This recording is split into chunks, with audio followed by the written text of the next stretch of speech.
اللہ کے حبیب صلی اللہ علیہ وسلم کی خدمت میں ایک شخص حاضر ہوا اور اس نے اذن جہاد طلب کیا. حضور میں جہاد پہ جانا چاہتا ہوں, مجھے اجازت مرحمت فرمائے. حضور نے فرمایا احی والدا کا, کیا تیرے والدین زندہ ہیں؟ قالا نعم, عرض کی ہاں حضور میرے والدین زندہ ہیں. قالا ففیہما فجاہد, کہا جا ان کی خدمت کر, یہی تیرا جہاد ہے.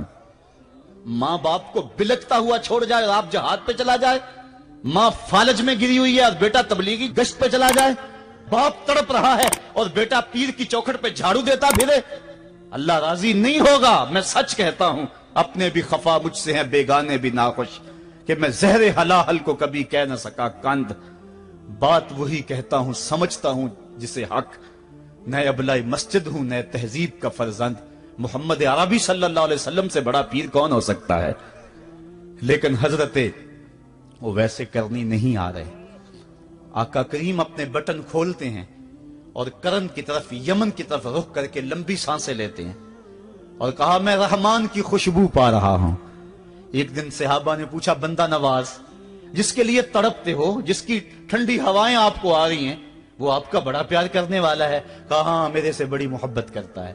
تو کہا پھر اتنی محبت کرتا ہے تو یمن تو دور نہیں ہے, بلال حبش سے آ گیا, سلمان فارس سے آ گیا, سہیب روم سے آ گیا, اور وہ یہاں یمن سے نہیں آ سکا. فرمایا اس کی بوڑھی اور نابینا ماں ہے جس کی خدمت اس کو نہیں آنے دیتی. اللہ اکبر. اب حضرت اویس کرنی نہیں آئے لیکن خیر التابعین کہلائے. آئے نہیں لیکن حضور ان کی یاد میں تڑپ رہے ہیں. اللہ, بلکہ حضور نے فرمایا کہ کوئی جائے اویس بن عامر کو ملے, اور جب ملے تو اس کو کہنا میری امت کی بخشش کی دعا کرے. جو ماں باپ کی خدمت کرتا ہے اس سے ثابت ہوا اس کی دعائیں قبول ہوتی ہیں. میں نے ایک روایت میں پڑھا ہے کہ جو آدمی روزانہ اپنے والدین کے لیے دعا کرے, والدین زندہ ہوں تب بھی, والدین فوت ہو گئے ہوں تب بھی, یہ عادت بنا لے, روزانہ ماں باپ کے لیے دعا کرے, ساری زندگی اس کے رزق میں بے برکتی نہیں آئے گی. اللہ اس کو رزق کی فراوانی عطا کر دے گا. اور جو والدین کے لیے دعا نہیں کرتا اللہ تعالیٰ کی رحمتوں سے محروم ہو جاتا ہے.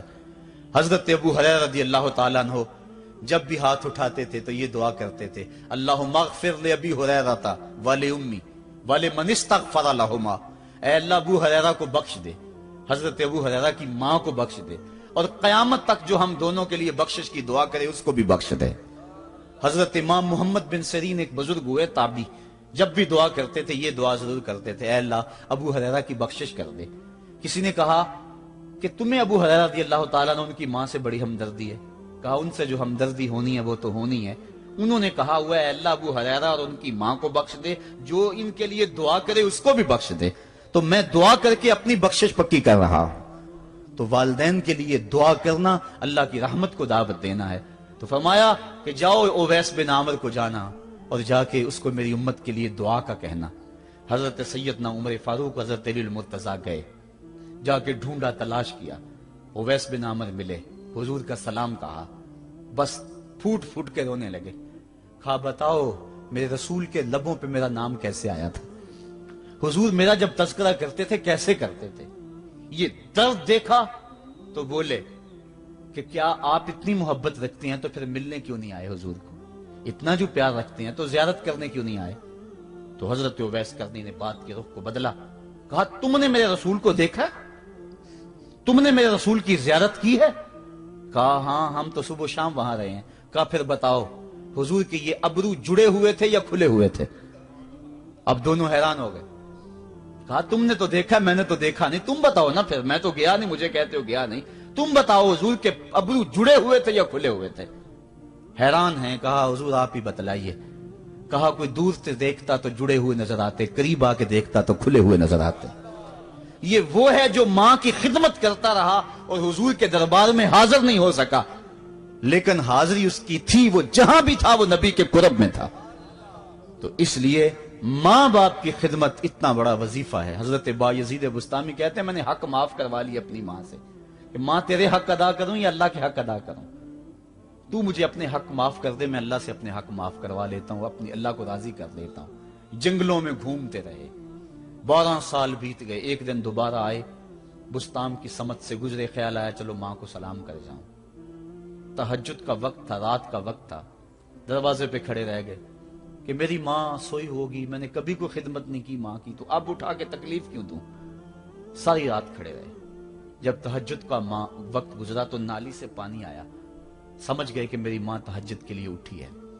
दरवाजे के करीब हो गए तो माँ ने हाथ उठा लिए, कहा अल्लाह मेरा बेटा बा यजीद तेरी तलब में निकला हुआ है, मैंने उसे अपने हक माफ कर दिए, तू उसको अपना विसाल अता कर दे। हजरत बा यजीद दरवाजा खटखटाने लगे और मां के कदमों में लिपट गए और रो के कहने लगे, जिस रब को मैं जंगलों में तलाश करता हूं वो तो रब मेरी मां के पास है। तो मां की दुआओं में अल्लाह की रिजा है।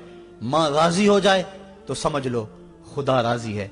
अल्लाह ताला जल्ला शानहू ने इरशाद फरमाया, वक़दा रब्बुका अल्ला ताबुदू इल्ला इय्याहु, तेरे रब ने यह तय कर दिया है कि उसके अलावा किसी की पूजा नहीं करोगे। व बिल वालिदैन इहसाना, और वालिदैन के साथ उसने सुलूक से पेश आओगे। इम्मा यबलुगन्ना इंदकल किबरा अहदुहुमा औ किलाहुमा फला तकुल लहुमा उफ़्फ़िन वला तनहरहुमा, अगर तेरे पास दो या दोनों में से एक बढ़ापे को पहुंच जाएं तो फिर उनके सामने तूने उफ भी नहीं कहनी और ना उनको झिड़कना है और उनसे नरम लहजे में बात करनी है।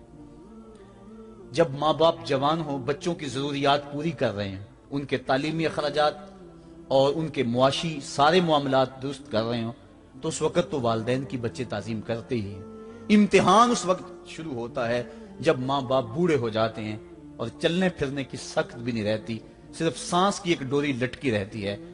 और जिस तरह बच्चा अपने बदन से मक्खी भी नहीं उड़ा सकता था, अब ये हालत माँ बाप पर आ गई और बच्चे की तरह मिजाज चिड़चिड़ा हो गया। जमाने के हालात बदल गए, लेकिन माँ की पुरानी, बाप की वो पुरानी रवश है, वो उसी अंदाज में, उसी डगर में बात करता है। ये आजमाइश के दिन है, ये इम्तिहान के दिन है। अब देखना है वालिदैन की इस वक्त ताजीम कौन करता है। फरमाया इम्मा यबलुगन्ना इंदकल किबरा, अगर तेरे पास वो बढ़ापे को पहुंच जाएं, दोनों पहुंच जाएं या तेरी खुशकिस्मती कि दोनों में से एक पहुंच जाएं या दोनों पहुंच जाएं, तो फिर उनकी तूने ताजीम करनी है। क्या, कैसे ताजीम करनी है? फला तकुल लहुमा उफ़्फ़िन, तूने उनको उफ भी नहीं कहना। हजरत इमाम फखरुद्दीन राजी के हवाले से मैं आज ही सुबह या गुज़श्ता शब उफ की तशरीहात देख रहा था। उन्होंने 12-13 अकवाल बयान किए हैं, लेकिन 2 कौल फरमाते हैं। उफ ये है कि इंसान के बदन के ऊपर जो शफाफ रहता हो, साफ रहता हो, मट्टी पड़ जाए, रेत का जर्रा पड़ जाए तो उसको फूंक मार के उसको हटाता है, तो वो फूंक से जो आवाज पैदा होती है उसको अरबी में उफ कहते हैं। तो फिर उफ हर उस चीज के लिए मनकूल हो गया जो नापसंदीदा है। एक तो कौल ये है कि वालिदैन के सामने इस एहतियात से रहो। दूसरी बात, आप फरमाते हैं उफ का मफहूम यह है कि जब माँ बाप बूढ़े हो जाएं तो बोलो बरास चारपाई पे निकल जाता है और इंसान उनको उठा के उनकी खिदमत करता है, सफाई करता है, कपड़े बदलता है। इंसान की तबीयत में जो फितरी नफासत है उसके तहत उसको माँ बाप से जो मकरूह और नापसंदीदा बू आती है उससे वो बचना चाहता है। वो नफरत माँ बाप से नहीं होती, वो नफरत उस बदबू से होती है जो माँ बाप के बदन से या चारपाई से या कपड़ों से उठ रही है। तो बंदा अपने जो है वो नाक पे कपड़ा रख लेता है उस बदबू से बचने के लिए। तो उफ के मफहूम को बयान करते हुए हजरत इमाम राजी कहते हैं कि इंसान को इस बात से भी रोका गया है कि तू अपने नाक पे कपड़ा रख के अगर उनको सफाई कर रहा होगा तो माँ बाप के नाजुक दिल पे कहीं ये बोझ ना आ जाए कि मेरा बेटा मुझसे नफरत कर रहा है। इसलिए वालिदैन की ताजीम का आलम यह है कि तू खुले नाक से उनकी खिदमत करे और वो बदबू सहता रहे और अपने नाक के ऊपर कपड़ा भी न रखे कि तेरे माँ और तेरे बाप के दिल के अंदर इतना खलाल और मलाल भी पैदा ना हो। यह है उफ का जुमरा। हजरत इमाम हसन रदी अल्लाह तआला अन्हु ने सारी जिंदगी अपनी वालिदा हजरत फातिमा तो ज़हरा के साथ बैठ के खाना नहीं खाया था। एक दिन हजरत सैयदा फातिमा ने फरमाया कि बेटा मेरा जी चाहता है कि मेरे साथ तुम बैठ के खाना खाओ, लेकिन तुमने कभी भी मेरे साथ बैठ के खाना नहीं खाया, क्या वजह है इसकी? तो हजरत इमाम हसन फरमाने लगे, अर्ज करने लगे, अम्मी मैं इस डर से आपके पास बैठ के खाना नहीं खाता कि कहीं किसी लुकमे की तरफ आपकी नजर बढ़ जाए और मैं अदमे आगही की वजह से अपने हाथ को उस लुकमे के पे डाल लूं। और ना जान सकूं कि इस लुकमे को उठाने का इरादा मेरी मां के दिल में पैदा हो चुका है और मैं अल्लाह की रहमतों से महरूम हो जाऊं, इस डर से मैं आपके साथ बैठ के खाना नहीं खाया करता। यानी मां बाप की ताजीम का आलम यह है, उफ तक ना कहो। हजरत सईद इब्न मुसय्यब रदी अल्लाह ताला अन्हो जलीलुल कदर ताबी हैं, वो फरमाते हैं कि वालिदैन के सामने बेटे की हालत क्या होनी चाहिए। वो फरमाते हैं जिस तरह भागा हुआ गुलाम पकड़ा जाए और उसको पकड़ के जो है वो आका के सामने पेश कर दिया जाए, तो उस भागे हुए गुलाम को पकड़ के जब आका के सामने पेश कर दिया जाए तो जो हालत उस गुलाम की होती है, बेटे की हालत ये मां बाप के सामने होनी चाहिए।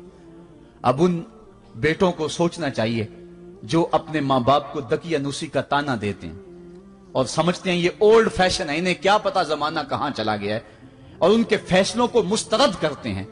उलमा ने इस बात को तफसील के साथ बयान किया है कि शरीयत के जो कतई ज़ाब्ते हैं, उन ज़ाब्तों और उन कवानीन को और उन मामलात में तो वालिदैन की फर्माबरदारी नहीं होगी अल्लाह की अगर मासियत होती हो, लेकिन जो मामले शक वाले हैं वहां मां बाप के कौल को तरजीह दी जाए। तो फरमाया उनके सामने उफ भी नहीं कहनी, वकुल लहुमा कौलन करीमा, और उनसे नरम लहजे में बात करनी है। वख्फिद लहुमा जनाह ज़ुल्ल मिनर रहमा, और उनसे बात और उनके लिए अपने बाजू बिछा लेने हैं नरम दिली की वजह से, नरमी की वजह से। जब जानवर जमीन की तरफ रुख करता है, ऊपर से नीचे की तरफ आता है तो अपने परों को सकेड़ लेता है, तो उसके लिए ये लफ्ज बोले जाते हैं वख्फिज लहुमा जनाह